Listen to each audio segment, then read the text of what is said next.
Baiklah teman-teman, saya ingin menjelaskan apa saja sih hasil produk bioteknologi, lalu pengaruh buruk pada revolusi industri pada saat ini, lalu menceritakan kisah ilmuwan Al-Jazari dalam merancangkan robot pertama kali, lalu penerapan metode ilmiah dalam bidang hukum, dan yang terakhir contoh hukum alam atau sunatullah berdasarkan Al-Quran dan hadis.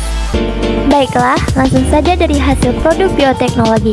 Bioteknologi menghasilkan berbagai produk di berbagai bidang kehidupan manusia.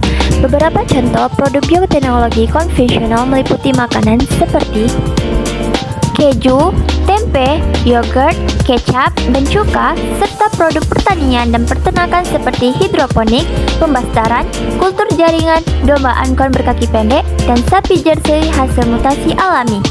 Di bidang kedokteran dan farmasi, produk bioteknologi meliputi antibiotik, antibodi monoklonal, terapi gen, interferon, dan vaksin. Bioteknologi modern juga menghasilkan produk seperti tanaman hasil kultur jaringan, hewan hasil cloning, bayi tabung, tanaman hasil transgenik, dan vaksin. Selanjutnya, pengaruh buruk pada revolusi industri saat ini. Revolusi industri saat ini memiliki dampak negatif seperti kesenjangan ekonomi, kondisi lingkungan yang buruk, kondisi kerja yang berbahaya, dan peningkatan malnutrisi dan gaya hidup penuh tekanan. Selanjutnya, kisah ilmuwan Ismail Al-Jazari dalam merancang robot pertama kali. Ismail Al-Jazari, seorang ilmuwan muslim abad ke-12, dikenal sebagai salah satu penemu robot pertama di dunia. Dia lahir pada tahun 1136 di wilayah Turki. Al-Jazari merupakan seorang polimet, insinyur mekanik, seniman, dan matematikawan.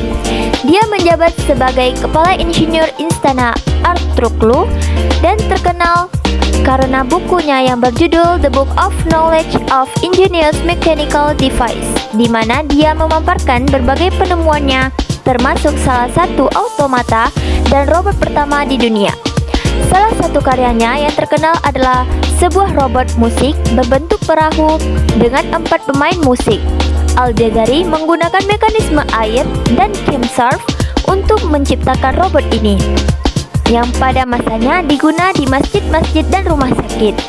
Dengan kontribusinya dalam pengembangan teknologi, Al-Jazari diakui sebagai salah satu contoh penting dalam sejarah robotika dan teknologi mekanik. Selanjutnya, penerapan metode ilmiah dalam bidang hukum.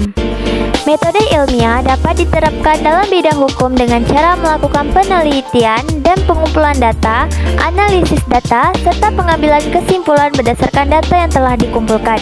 Dalam penulisan karya ilmiah di bidang hukum, pemahaman akan teori hukum sangat penting dan bermanfaat untuk menganalisis dan menjawab permasalahan hukum. Dan selanjutnya, pembahasan terakhir kita, contoh hukum alam atau sunatullah berdasarkan dalil atau Al-Quran. Sunatullah adalah kehendak yang merupakan takdir atau qadar Allah Subhanahu wa Ta'ala yang sudah ditetapkan terlebih dahulu dan tidak bisa diubah. Al-Quran menyebutnya dengan istilah kitab atau lauh mahfuz, misalnya informasi seputar isi langit dan bumi. Terdapat di Quran Surah Al-Hajj ayat 70, yang artinya, apakah kamu tidak mengetahui bahwa sesungguhnya Allah mengetahui apa saja yang ada di langit dan di bumi? Sesungguhnya yang demikian itulah terdapat dalam sebuah kitab lauh mahfuz. Sesungguhnya yang demikian itu amat mudah bagi Allah. Quran Surah Al-Hajj ayat 70. Sekianlah penjelasan materi dari saya. Semoga bermanfaat ya teman-teman semua.